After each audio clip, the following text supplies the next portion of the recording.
Com este vídeo nós queremos dar a conhecer o regime de apoio aos alunos com necessidades educativas especiais em Santa Cruz. Santa Cruz tem um regime continuado de apoio aos alunos com necessidades educativas especiais há 7 anos, desde setembro de 2011. O centro é designado Sala de Recursos de Santa Cruz e tem sinalizado mais de uma centena de alunos com alguma necessidade de apoio especial. E desde a sua inauguração a esta parte, sinalizou-se cerca de 120 crianças em todas as escolas do ensino básico, e algumas crianças hoje estão já no ensino secundário. Começou-se essencialmente com a sinalização das crianças no contexto do ensino básico obrigatório, mas paulatinamente as nossas ações, circunstancialmente, melhor dizendo, foi se estendendo ao ensino secundário, e houve 3 casos de desmaios, os célebres desmaios, que foram alvo também da nossa intervenção e do nosso aconselhamento no âmbito das nossas ações. Nós continuamos a usar um roteiro de diagnóstico elaborado em 2012. Com base nesse roteiro, nós determinamos a elegibilidade do aluno. A sinalização não começa com o preenchimento do roteiro de diagnóstico, e sim com o preenchimento de uma folha de encaminhamento na escola, por parte dos professores. Portanto, existe uma folha de encaminhamento do aluno à sala de recursos para atendimento no âmbito das necessidades educativas especiais, e nessa folha deve constar o nome, o sexo, a data de nascimento, o local de residência, o professor, o ano de escolaridade, um breve histórico escolar, o peso, porque nós aqui não temos uma balança, se frequentou o jardim de infância ou não, e indicação de cada ano escolar que já frequentou e o respectivo professor. Anexa a esta ficha deve vir também uma cópia do cartão de PMI ou caderno de saúde, assinatura do professor e do gestor. O envolvimento de todos neste processo para nós é fundamental, para que nenhuma das partes se sinta sobrecarregada e depois desanime no âmbito do processo. Chegada à sala de recursos, a criança é submetida a um diagnóstico mais aprofundado. O ponto de partida é o diálogo com um parente, de preferência a mãe, para sabermos as informações contextuais, familiares. Esse diagnóstico tem 20 páginas, mas não é preenchido na sua totalidade logo no primeiro contacto. É um roteiro que vai servindo de guião para 3, 4, 5 ou até mais sessões, até que consigamos ter uma visão abrangente sobre a criança. Essencialmente, no primeiro encontro, nós procuramos preencher o contexto familiar, em termos de agregado, a criança vive com quem, qual é o grau de parentesco, se há outros familiares próximos que tiveram algum tipo de dificuldade de aprendizagem na escola, cegueira, epilepsia, etc. Procuramos também saber sobre a vida intrauterina, se a mãe foi submetida a algum tipo de tratamento durante a gravidez, o parto, as condições do parto, se correu bem ou não, se foi natural, se foi cesariano, o peso à nascença, se a criança amamentou logo depois de nascer, se teve a capacidade de sucção bem conseguida, as primeiras locomoções como é que foram, se gatinhou de 4, se rastejou, se quando o bebê brincava muito, chorava muito,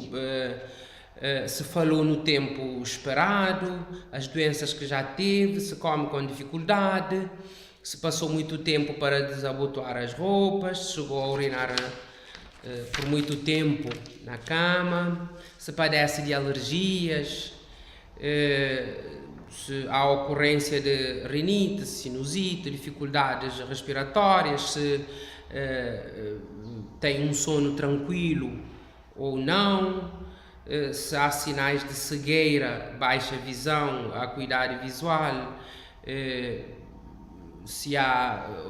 portanto, fatores de deficiência motora a interferir e, principalmente, qual é a impressão da família sobre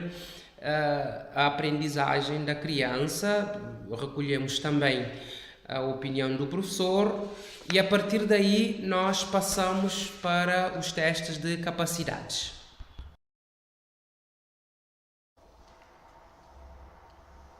No teste das capacidades, nós procuramos apurar o nível de desenvolvimento cognitivo da criança e procuramos ver se trata de uma criança que está ainda no nível pré-operatório ou operatório concreto, fazendo os testes clássicos de conservação de quantidades, de seriação. Procuramos ver a recitação de palavras, números, se faz correspondência números, quantidade, recita os números até que ponto, se associa o número, o algarismo à quantidade, se faz algumas operações aritméticas, ainda que usando estratégia concreta. Nós procuramos também fazer a discriminação auditiva, testes de detecção com a queda de materiais metálicos, plástico, madeira, cartão, vidro, pedra, não? Procuramos saber o conhecimento que a criança tem sobre as cores,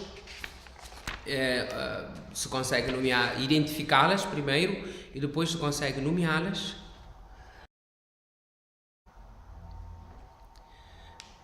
Procuramos ver a memória de trabalho, se a criança consegue recordar uma sequência narrativa. Colocamos um vídeo para a criança ver, acompanhar e depois recontar o que viu, um vídeo de mais ou menos 5 minutos, que seja muito pouco provável que a criança já tenha visto na sua vida, e procuramos ver, portanto, se consegue recordar a 100%, ou a 50%, ou a 20% do essencial que se encontra no vídeo. Fazemos o teste de linguagem, ver a acurácia linguística, se tem babação, ceceio, o pronunciamento das palavras, sílabas cortadas, se há sinais de gaguez ou outro. Vemos a criança consegue girar a língua, movimentar para cima, para baixo, para a esquerda, para a direita, se imita diferentes sons. Fazemos o teste de fonética e fonologia, o conhecimento das letras, o tamanho do vocabulário e a faculdade de construção de pequenas frases. No teste da linguagem escrita, fazemos um pequeno ditado de 4 a 5 palavras com um número diferenciado de sílabas, palavras de 5 sílabas, 4 sílabas, 3 sílabas, 2 sílabas e 1 sílaba, para apurar as concepções de escrita da criança. Procuramos ver também a caligrafia, damos um pequeno texto em tipo manuscrito para a criança copiar exatamente como está. Procuramos ver o conhecimento do dinheiro e apurar, de certa forma, a consciência que a criança tem sobre os valores: 1 escuro, 5 escuros, 10 escuros, 20, 50, 100, 200, 500, 1000, 2000 e 5000. São as espécies que nós temos e procuramos ver até que ponto a criança conhece. Procuramos testar também a fatigabilidade mental, se é média, baixa ou acentuada. Apuramos a moralidade e o caráter, o grau de interesse, para ver o grau de interesse e empenhamento, não é? Da criança em fazer atividades, procuramos fazer um juízo sobre, conhecer aliás o juízo que a criança tem sobre o roubo, sobre a crueldade, sobre a mentira. E passamos então às capacidades físicas, a locomoção,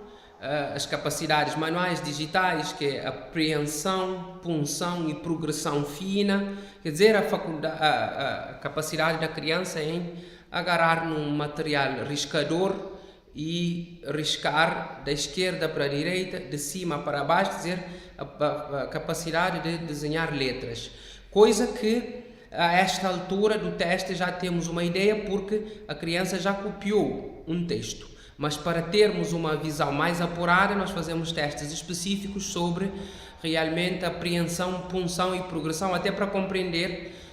a caligrafia, se foi mais ou menos problemática. Nós procuramos ver a coordenação, a força, equilíbrio, a fatigabilidade física, força inferior, a força média e sobre a força superior, a rapidez motriz, a força motriz fina, a força motriz superior, a força motriz, a coordenação dinâmica, quer dizer, subir uma escada ou bater alternadamente com um pau, ora com uma mão, ora com outra mão, a coordenação gráfica bilateral, a sincronia, não é? Entre os movimentos do lado esquerdo e do lado direito, o teste da corrida, a estaticidade, quer dizer, quanto tempo a criança consegue se manter numa determinada posição, a orientação espacial, o conhecimento da esquerda, direita, em cima, em baixo, atrás, à frente, entre, e com base, digamos, nesses testes todos, nós construímos então um roteiro de atividades que fica resumido, depois de dialogar também com o professor, fica resumido numa folha que é um diário de tarefas na sala de recursos, se caso for concluído que a criança vai frequentar a sala de recursos.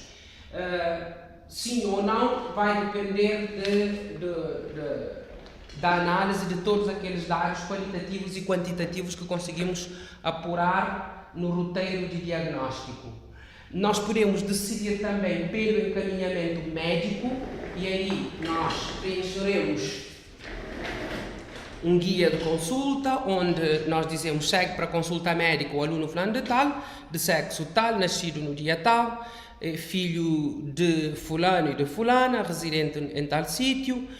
para que se prossiga a superação das suas necessidades educativas especiais, solicita-se consulta médica em razão de ser-lhe diagnosticada dificuldade de aprendizagem. Podemos decidir por isso ou não, depois de dialogar com os professores e com a família,